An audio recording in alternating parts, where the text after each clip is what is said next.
Hello friends, welcome to our channel and our new video. I narrate confessions and real-life stories sent by you. Today, we have a long and impactful life story from Miss Jolie. She is currently 38 years old and has encountered all kinds of situations in her 19-year marriage. Just when she was in the depths of darkness, a painter came to their house and she embarked on a new path. Let's listen to what happened at the end of this journey without wasting any time. If you have any confessions or real-life stories you want to share, please reach out to me via email. Before we start our story, if you haven't subscribed to our channel yet, please do so, and we would appreciate your likes and comments on our video. Now, let's listen to Miss Jolie. Hello. I have made a big mistake with my experiences, and I want to share my life, my experiences, and my mistakes thanks to you. I hope there are people listening who can avoid making mistakes against themselves and their families. I am a 38-year-old married woman.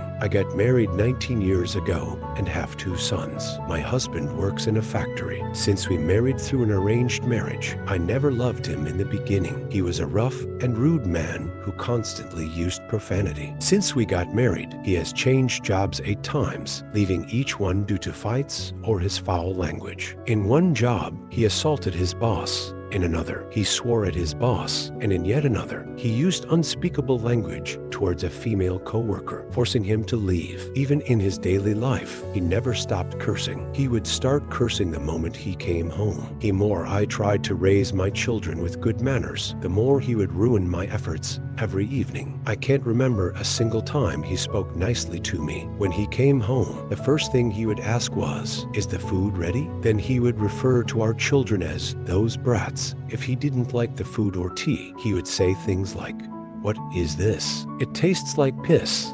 I still don't understand how I spent 19 years with this man, but I think I've given you an idea of what he's like. On Valentine's Day, I would envy my neighbors and friends who at least shared a nice picture with their husbands.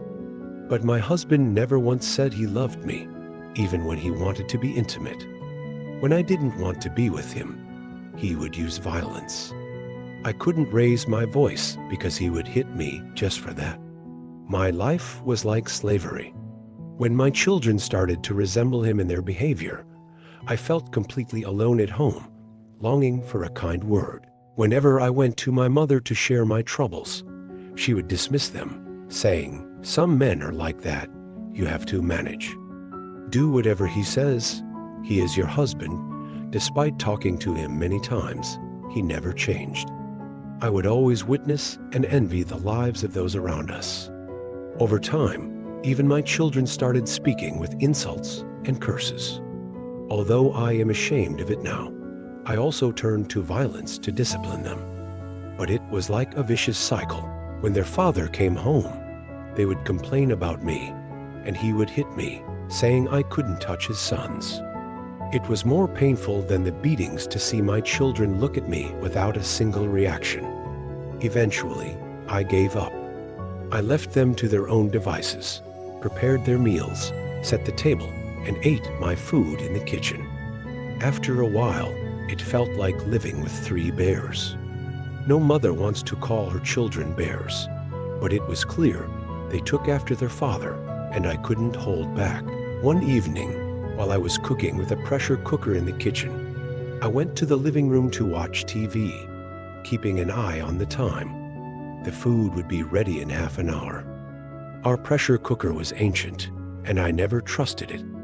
I had told my so-called husband many times, but he never bought a new one. My sons would change their phones every year, and my husband would buy and sell cars.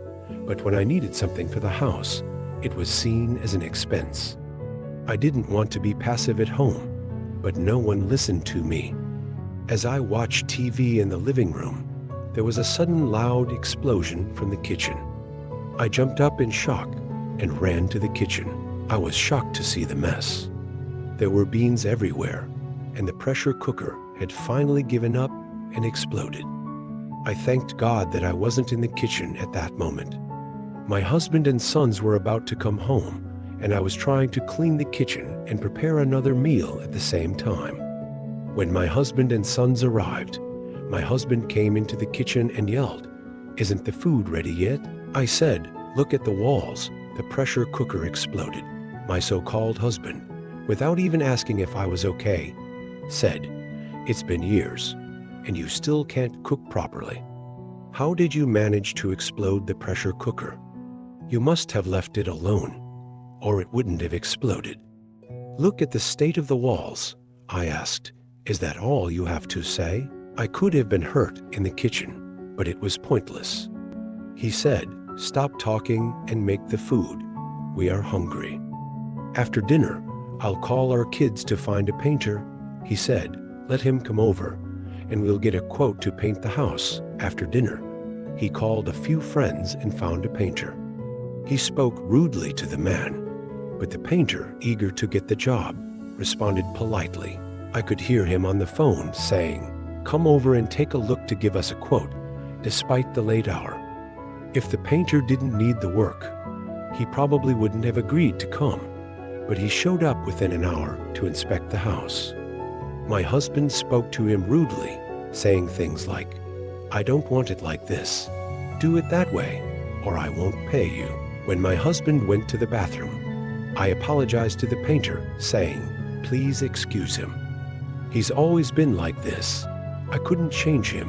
The painter replied, "Don't worry, ma'am, I'm used to people like him," in a tone that was very pleasing to me. It had been a long time since someone called me ma'am and spoke kindly to me. The painter seemed around our age. When my husband came back, he ordered me to make tea for the painter, who had come from a long way. I made the tea and served it. While talking to my husband, I learned that the painter's wife had passed away. My husband responded rudely, laughing, "Couldn't you find a new one yet?" The painter looked at me, and I lowered my head, embarrassed. It was clear the painter was uncomfortable with the conversation. He suddenly stood up and said, "I'll start on Monday as we agreed." After he left, my husband turned to me and asked, "What was his name again?" "I forgot to ask," I replied. "You were so busy insulting him that you didn't think to ask his name." He got angry and said, "What do you know?" and went to bed. The insults you hear now might sound harsh to you, but I had gotten used to them. Can you believe I was used to him speaking to me like that? What would happen if I got a divorce? My mother barely took care of herself. Who would hire me at this age? I had to endure it for the sake of the children. Over the weekend, my husband and kids went to a game, and as usual, I stayed home. I visited a few neighbors. In the evening, I told my husband, "Let's gather things. The painter is coming tomorrow." He ordered me, "What are you good for?" "I've been out all day." "You do it," I sweetly asked my sons. "Come on, boys, let's clean up." But they refused, leaving me to do it alone. There were heavy pieces of furniture, and the guest room was a huge task. The house was well furnished, but I had no peace. Neither my husband nor my children were understanding. They wandered around aimlessly all day, picking fights. Every day, I had to bring them home from the streets. One day, they came home with black eyes, the next with torn clothes. On Sunday, with my back aching, I started cleaning the living room. My husband, lying on the couch watching TV, didn't even lift a finger to help, despite my pleas. He yelled at me to leave him alone and went to bed. After he left, I managed to move the couch into the center of the room with great difficulty.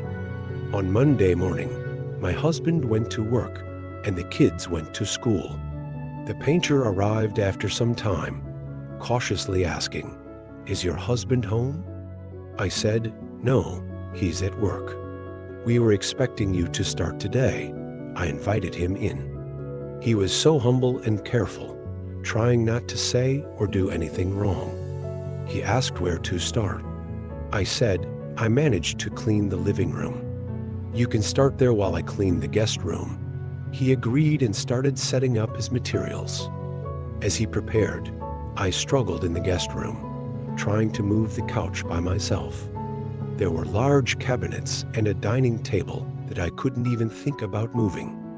While I was wrestling with them, the painter came over and said, "You're going to hurt your back.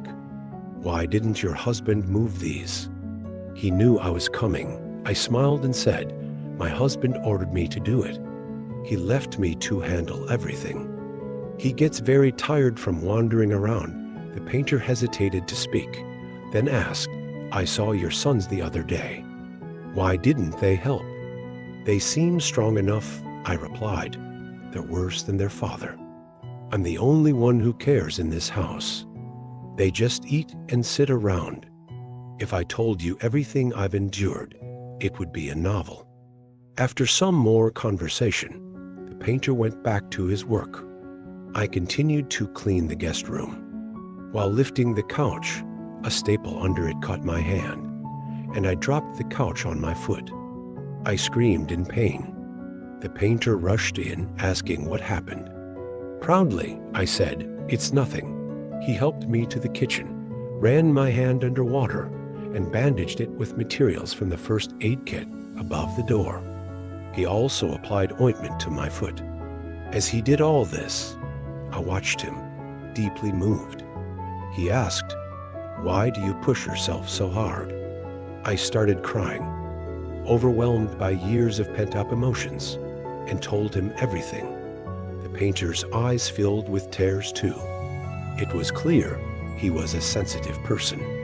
We sat in the living room, covered furniture around us, and shared our sorrows. He told me about losing his wife, a story so heartfelt it made me wonder if true love still existed. After a while, I remembered the guest room and said, "I better get back to cleaning, or it won't get done." He stopped me, saying, "No, let your husband see the mess and do it himself." "You've done enough," he angrily added. "Let him see what it's like to have his wife work so hard while he does nothing." He finished the living room and waited without doing anything else. When my husband came home and saw only the living room painted, he yelled at the painter. The painter calmly said, "The house wasn't ready to paint. I did the living room because it was ready. Check the other rooms." My husband saw the mess and screamed at me, "Didn't you clean this? And why is there no dinner?" I limped and said, "I hurt my foot. I couldn't do anything."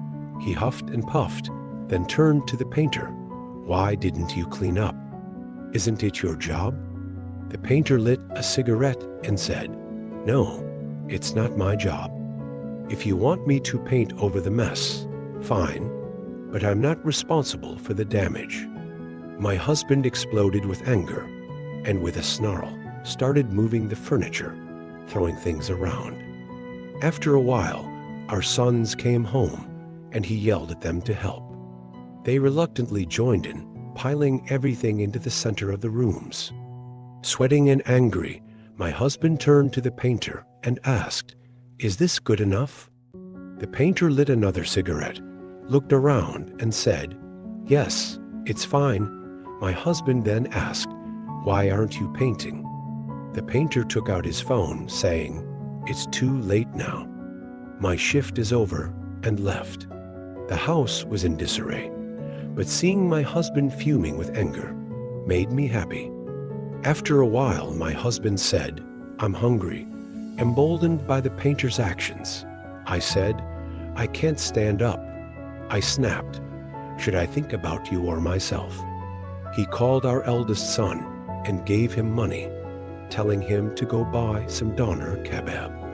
It turns out that if there's no food at home, they can find a way to manage. I realized that by always backing down to avoid conflict, my husband had taken advantage of me. I thought about how I had catered to his whims all these years. After eating, I lay down. When I closed my eyes, the painter inexplicably came to mind. His mannerisms, his tears, and the way he spoke kept replaying in my head. I couldn't sleep because I was thinking about him. It felt like he had cast a spell on me. While trying to make sense of these feelings, I was struck by the contrast between my husband's harsh voice and the painter's kind and calm tone. I wished I could have married someone I loved, defied the world, and declared that I wanted to marry the man I loved. I spent the whole night thinking about these things while my husband snored beside me, sounding like a bear.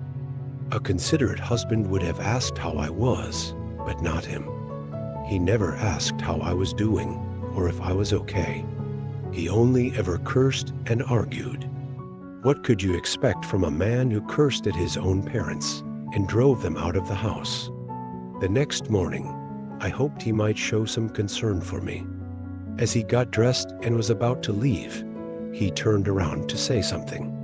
I hoped he would ask about me, but instead, he said, "If dinner isn't ready tonight, you'll regret it." Once again, my hopes were dashed.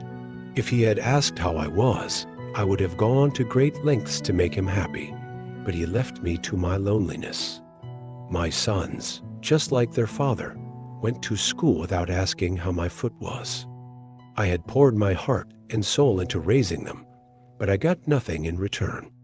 After some time, there was a knock on the door. I had been thinking about the painter all night. There he was at my door. I hadn't even asked his name, despite him coming and going for days. As soon as he entered, he asked, "How is your foot, Miss Yellis?" I was so happy. My husband, who saw my condition, never asked, but this painter inquired about me as soon as he came in. I thought his late wife was very lucky. I thanked him and said I was fine. Then I asked, "What is your name, if you don't mind?" My husband never asked. He smiled and said, "It's not important. My name is Lucas." His name was as nice as his voice. After he started working, I made lunch. At noon, I invited him to eat, saying, "Mr. Lucas, I've prepared some food for you." He asked why I wasn't eating with him. I said I didn't want to intrude, but he insisted, "Please, join me." His politeness surprised me. As we ate, I noticed how neatly he ate his soup without making any noise. His manners were impeccable. My husband slurped his soup and often wiped his mouth with a napkin he left in the middle of the table. While admiring Lucas, he occasionally glanced at me too. After a while, he put down his spoon and bread and asked if I was okay. I told him I was fine, but asked him not to mention the meal to my husband and sons because I didn't want to cook for them. Lucas smiled and said, "I understand. I won't say anything. It seems like you have something more to say, but you're holding back. If you want to talk, I'll listen." Hesitating a bit, I decided to open up about my arranged marriage and all the things my husband had done over the years. Our conversation stretched over an hour. I apologized for keeping him from his work and started cleaning up. He said, "It's okay. Your company is pleasant," and then got up, washed his dishes, and put them in the dishwasher. It was the first time I had seen a man clean up after himself in a house where I felt like a servant. My husband and sons would leave their plates on the table and walk away. This was too much. Did this man have no flaws? While he was painting the guest room, I asked, "Don't you have any bad habits? Didn't you and your late wife have any disagreements?" He modestly replied, "We shared life together. We wanted children, but couldn't have any. We never made each other's life miserable and always treated each other with understanding. When she passed, my world crumbled. My family wanted me to remarry because I was young, but no one could take her place. Either they didn't understand my situation or couldn't win my heart. A home isn't just for walls. It's about what you share inside. Even if you eat dry bread and onions for dinner, if you're happy, it feels like the best meal in the world. That's what marriage is, supporting each other, not adding burdens." His words and tone brought tears to my eyes again. He came over and said he wasn't trying to upset me. I couldn't hold back anymore. I looked into his eyes and kissed him. I hadn't felt such love and passion in a long time. After kissing for a while, I pulled away and apologized. He seemed surprised but said, "It's okay. Don't worry." He continued working. I felt the need to explain myself, telling him I hadn't felt this way in a long time and that I was starved for love, understanding, and happiness. I told him I felt lost in time, but felt like time stopped when I saw him. I begged him not to misunderstand. Lucas then turned around and looked at me, approaching slowly. I haven't felt like I was in love with someone for a long time, but this can't happen. You have a husband and children. What we did was wrong, Lucas said. You're right, I replied and went to my room. I sat there for hours thinking. I had fallen in love with a man who suddenly appeared in my life. Should I be with someone who made me feel indescribable emotions, or stay with someone who made my life miserable? Should I take a leap of faith and run away with Lucas? But what if my husband found us? Lucas and I both lived in this city, and he would surely find us. Should I tell Lucas I wasn't running away and just leave a farewell letter? Would he accept me? These questions swirled in my head as I went to see Lucas. If I run away, will you live with me? I asked. No one will know you helped me escape. Just give me your love. I don't need anything else, I said. Lucas thought for a moment and then replied, We've been through a lot today. Neither of us is thinking clearly. You're beautiful and understanding, the kind of woman any man would want. Please give me some time to think. We'll talk tomorrow after I finish work. I agreed and went to the kitchen, sitting and waiting. In the evening, my husband came home, followed by the kids. He looked at me and asked, Where's dinner? I extended my leg and said, Here's your dinner. Just as he was about to get angry and start shouting, Lucas entered the kitchen and said, I'm done for the day. I'll apply another coat tomorrow. Then I'll finish. It would be good if you could pay me now. I need to buy some materials for tomorrow, and I won't see you this late again. My husband pulled out some money and gave it to him. After taking the money, Lucas left, saying goodnight to me with a meaningful glance. My husband came back asking, What are you smiling about? I told him I just remembered something, and then called our eldest son, gave him money, and sent him to get us some pizza. My husband never had a calm moment. He was always tense, cursing, and demeaning. I made up my mind right then. The next day, after everyone left for work and school, I would write a letter and leave. At least I would be with the man I loved, but would he accept me? I needed to wait until the next day.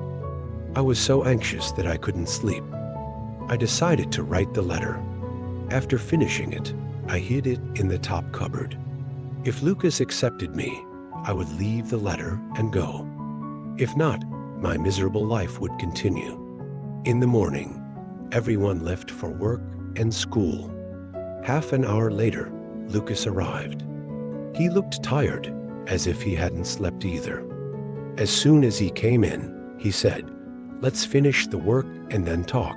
After 3 hours, he finished and came to the kitchen. We can talk now, he said, holding my hand. My heart was racing. I hadn't felt this excited in a long time. Sitting at the dining table, he said, I thought about what my late wife would want me to do.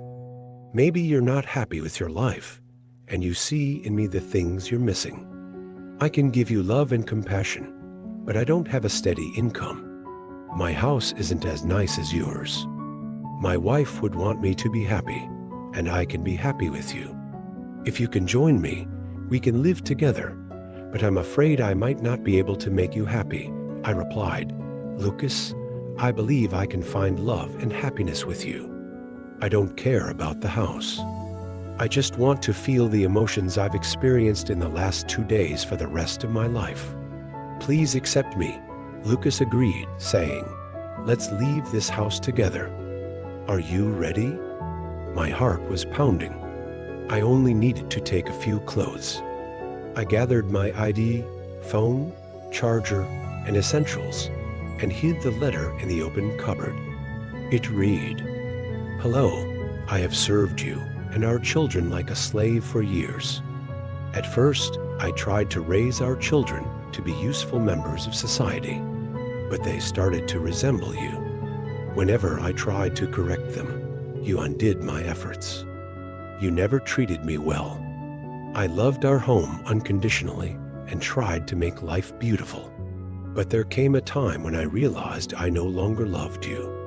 Living with you is only an obligation. Life is my own. I want to live with people I can share my life with, not with a rude, abusive man like you. Don't look for me. I'm leaving this city and everything behind. Take good care of our children. Tell them I left because of you. I still love them despite everything, but you're not included.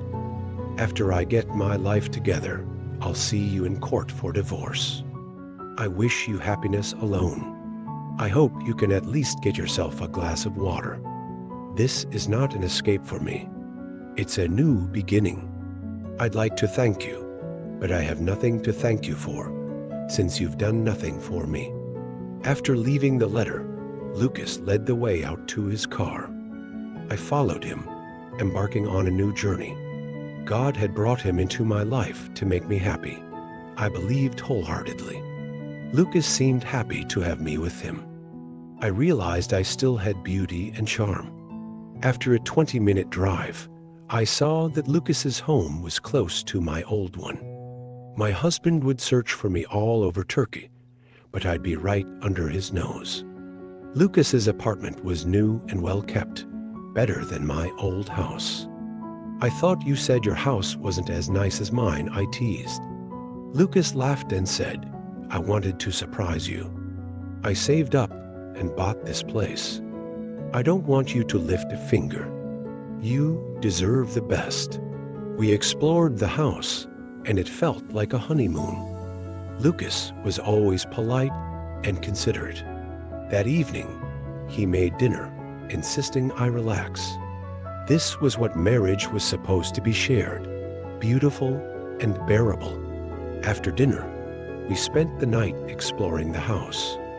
Everything was tidy and organized, as if a woman lived there. I asked, "Don't you have any photos of your late wife?" Lucas said, "I buried all the photos with her. Seeing them broke me down, so I burned them." Just then, my phone started ringing. It was my husband.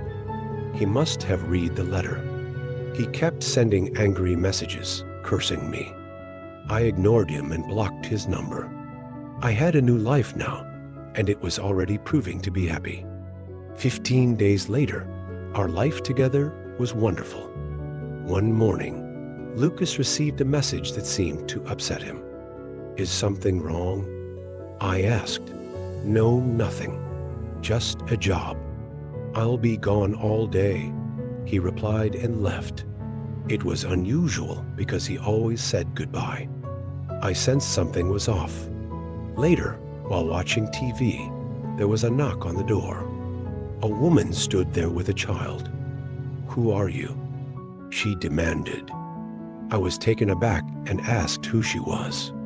She pushed past me, searching for someone. I asked who she was looking for, and she demanded, "Where is Lucas?" I was shocked. "Who are you?" I asked. "I'm his wife," she said. I felt a rush of cold water down my spine. She accused me of living with a married man. When she tried to hit me, I restrained her and asked her to explain. "Lucas's wife isn't dead?" I asked. She looked at me with pity, realizing I had been deceived too. I felt faint and managed to sit down on the couch. She explained that Lucas had been married to her for 7 years and had a child. 6 months ago, he started living a double life with another woman, moving between homes. He was wealthy, but pretended to be poor. He targeted married women because they were easier to manipulate. She offered to give me the contact of the previous woman Lucas had deceived. Shocked and heartbroken, I realized that Lucas had been lying to me all along. If you don't believe me, you can ask her too. He rents houses and tells women they belong to him. I caught him once and forgave him, but when he didn't come home for 20 days, I got suspicious. I found out where he last worked from a friend and went to your old house. After talking to your ex-husband, I understood everything. It wasn't hard to find this place because he rented it for a year. I figured he wouldn't take you somewhere else. I was right. He deceived you too, sister. You won't find him again. He's gone. I'm filing for divorce now, taking alimony and compensation, and moving on with my life. He seems kind and polite to people, but he's a scoundrel and a liar. He might have found someone else already. After hearing this, my world fell apart.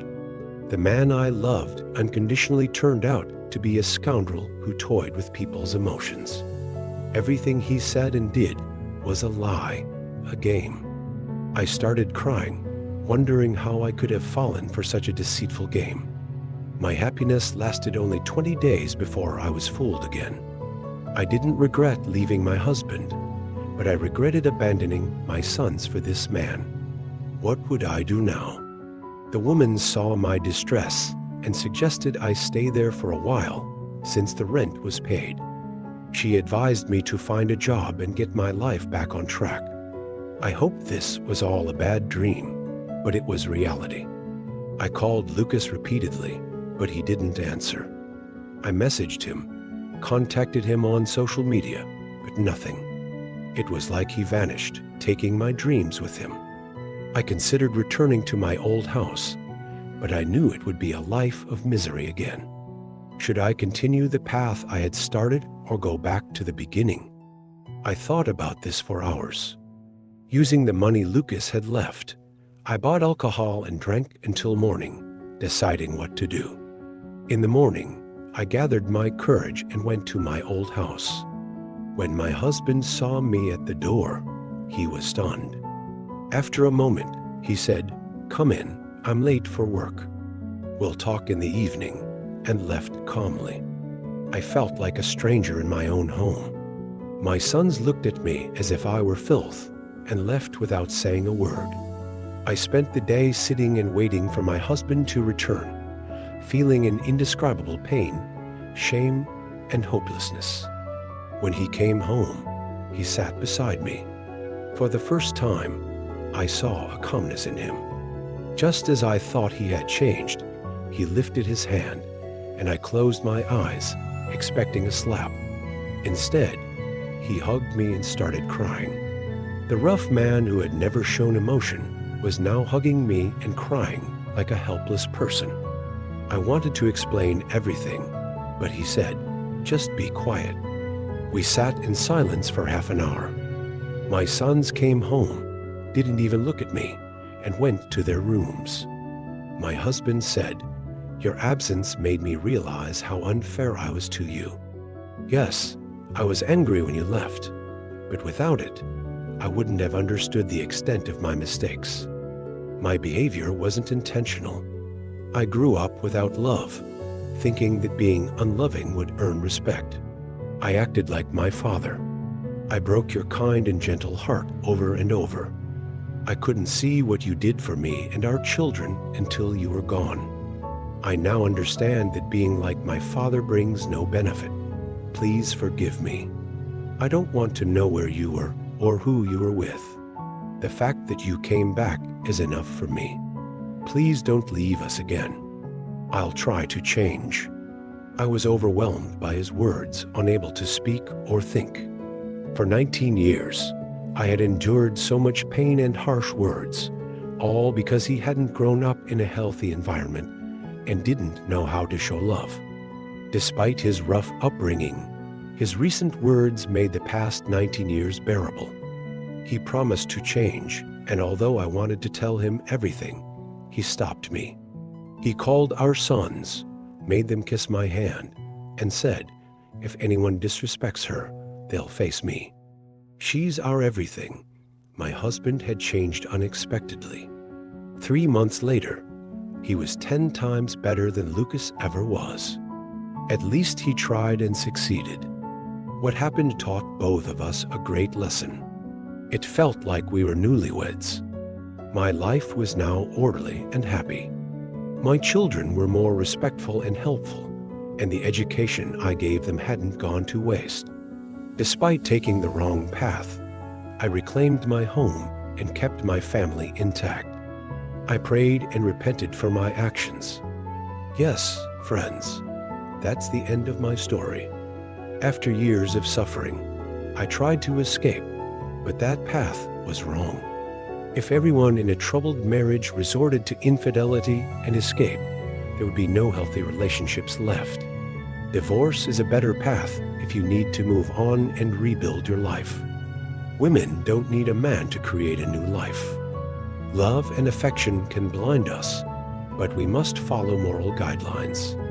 Thankfully, I found the right path and returned to my family, who found the right path as well. Until our next video, take care. With love and respect,